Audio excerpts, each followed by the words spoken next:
ఫిబ్రవరి 14న జరిగే అధిక జన మహాసంకల్ప సభకు లక్షలాదిగా తరలిరండి. స్థలం Bible mission grounds, Nagarjuna university ఎదురుగా, గుంటూరు.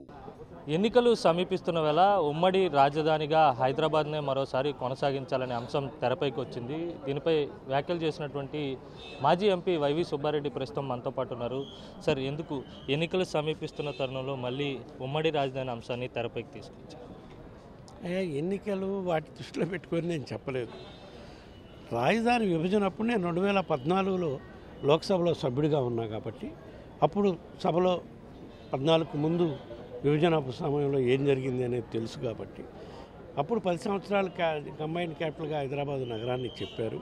ఎందుకంటే వాళ్ళ ఉద్దేశం ఈ లోపల 10 సంవత్సరాల్లో రాజధాని నిర్మాణం చేసుకుంటారు ఆంధ్రప్రదేశ్ ప్రజలని వాళ్ళు భావించారు. కానీ దురదృష్టవశాత్తు మనం చంద్రబాబు నాయుడు గారేమో టెంపరీ రాజధాని నిర్మాణం చేశాడు. శాశ్వత రాజధాని నిర్మాణం చేయడానికి ఆయన గ్రాఫిక్స్ డిజైన్లు మాత్రమే ఇచ్చాడు, కానీ బిల్డింగులు కట్టలేకపోయాడు. మా ప్రభుత్వం వచ్చినాక మేము ముందే చెప్పడం జరిగింది, మా ప్రాధాన్యతలు పేదవాళ్ళకి వాళ్ళు జీవితంలో వెలుగు నింపాలంటే, సుఖంగా సంతోషంగా ఉండాలంటే సంక్షేమ పథకాలు అమలు చేయాలి అని చెప్పి మా ప్రాధాన్యత చెప్పాం. కాబట్టి 3 రాజధానుల విధానం కింద రాయలసీమ, కోస్తా, ఉత్తరాంధ్ర జిల్లాల్లో 3 రాజధానులు డెవలప్ చేసుకుంటే అన్ని ప్రాంతాలు సమానంగా అవుతాయని ఆలోచించాం. అందులో భాగంగా విశాఖ నుంచి పరిపాలన రాజధాని పెట్టుకుంటే విశాఖ నగరం అన్ని విధాల అభివృద్ధి చెందిన నగరం కాబట్టి అక్కడ మళ్ళా మన రాజధాని కోసం అంటూ ప్రత్యేకంగా వనరులు ఏమి ఖర్చు పెట్టాల్సిన పని లేదు అనే భావనతోటి చెప్పడం జరిగింది.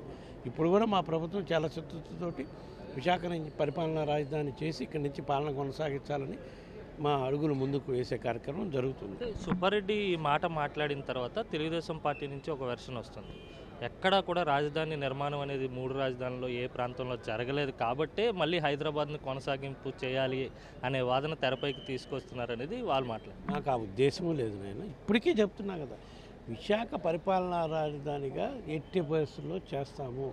ఎలక్షన్ల ముందే ఇక్కడి నుంచి మా ముఖ్యమంత్రి గారు పాలన కొనసాగించేదానికి ప్రయత్నాలు చేస్తున్నాము. కానీ వాళ్ళు టెక్నికల్గా కొన్ని న్యాయపరమైన ఇబ్బందులు కోర్టుల ద్వారా సృష్టించే కార్యక్రమం చేస్తున్నారు.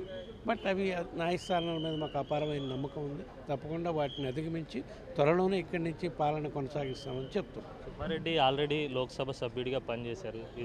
ఈసారి రాజ్యసభకు వెళ్ళబోతున్నారు. ఏ విధంగా ఉండబోతోంది పనితీరు అంటే ఏమంటారు?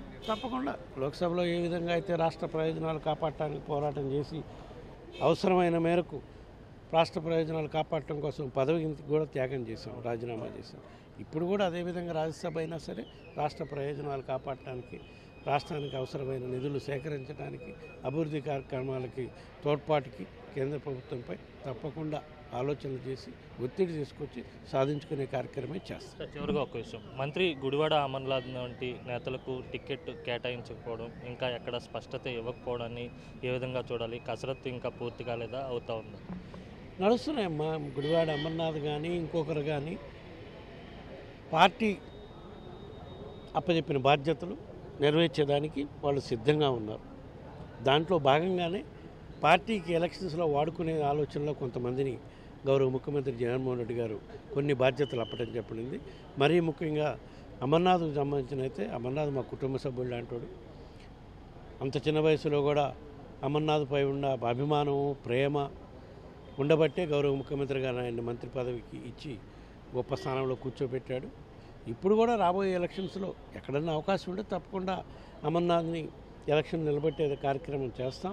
కానీ ఎలక్షన్ల పరంగా రాష్ట్ర వ్యాప్తంగా కూడా వైఎస్ఆర్ కాంగ్రెస్ పార్టీ అభ్యర్థుల గెలుపుకి, మరీ ముఖ్యంగా ఉత్తరాంధ్రలో వైఎస్ఆర్ కాంగ్రెస్ పార్టీ అభ్యర్థుల గెలుపుకి నేను ఎట్లా రీజనల్ కోఆర్డినేటర్గా ఉన్నా, నాకు తోడుగా విజయనగరం, శ్రీకాకుళం జిల్లాలకు సంబంధించి మధ్య శ్రీనివాసరావు గారిని, అనకాపల్లి, విశాఖపట్నం, అల్లూరి సీతారామరావు జిల్లాకు సంబంధించి అమర్నాథ్ని రీజనల్ కోఆర్డినేటర్స్గా కూడా బాధ్యతలు అప్పచెప్పారు. కాబట్టి తప్పకుండా వాళ్ళ సేవలు రాబోయే రోజుల్లో ఏ విధంగా వాళ్ళని మళ్ళీ చట్టసభల్లో కూర్చోబెట్టాలనేది తప్పకుండా గౌరవ ముఖ్యమంత్రి గారు ఆలోచన చేస్తారు.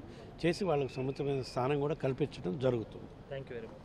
ఇది మొత్తం మీద అయితే మాత్రం రాష్ట్ర ప్రయోజనాల కోసం పార్లమెంట్లో మరోసారి పనిచేయబోతున్నాను. అలాగే ఎన్నికలు సమీపిస్తున్నాయని కాదు, కానీ ఇప్పటికే 2 రాష్ట్రాలకు సంబంధించినటువంటి ఉమ్మడి రాజధాని అంశం ముగుస్తూ ఉంది కనుక అందుకనే ఈలోపు పరిపాలనా రాజధాని, అలాగే జ్యుడిషియల్ క్యాపిటల్, అలాగే మరోవైపు శాసన రాజధాని నిర్మాణం పూర్తయ్యేలోపు అప్పటి వరకు కూడా హైదరాబాద్నే ఉమ్మడి రాజధానిగా కొనసాగించాలని చెప్పి మాట్లాడబోతా ఉన్నాను పార్లమెంట్లో అని చెప్పి వైవి సుబ్బారెడ్డి చెప్తున్నారు. వీడియో జర్నలిస్ట్ అజయ్తో కలిసి అనిల్ RTV విశాఖ. మరిన్ని వీడియోస్ కోసం ఛానల్ ని సబ్స్క్రైబ్ చేయండి, లేటెస్ట్ అప్డేట్స్ కోసం వాట్సాప్ ఛానల్ ని ఫాలో చేయండి అండ్ లింక్ డిస్క్రిప్షన్ లో ఉంది.